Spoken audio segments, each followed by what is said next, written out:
આપણે અહીંયા આવ્યા ત્યારના ઘણા બધા આપણા મિત્રો એ પ્રશ્ન પૂછી રહ્યા છે કે આટલી બધી ખુરશી ખાલી કેમ છે? માનવ માત્રનો આ સ્વભાવ છે કે આપણે પોઝિટિવિટી નહીં, નેગેટિવિટી પહેલા પકડીએ. એ આપણા સમાજનો નહીં, દરેક સમાજનો આ પ્રભાવ છે. આજે સોશિયલ મીડિયામાં પણ તમે જુઓ, સારી વસ્તુનો પ્રચાર ધીરે ધીરે થશે.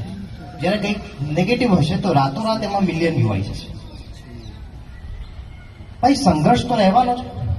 સંઘર્ષથી આપણે શું કામ ભાગવાનું?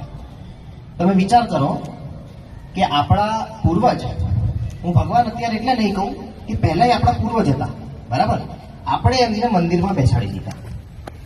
આપણા પૂર્વજ પ્રભુ શ્રી રામ નાનપણથી લઈને જીવન જીવ્યા ત્યાં સુધી સંઘર્ષ કર્યો.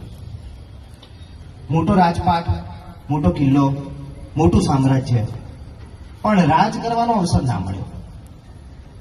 વનમાં ગયા, પત્નીને કોઈ લઈ ગયું, વાનરોને ભેગા કરીને પુલ બનાવ્યો, રથ નહોતો લડવા માટે, રથ ઇન્દ્રએ આપ્યો.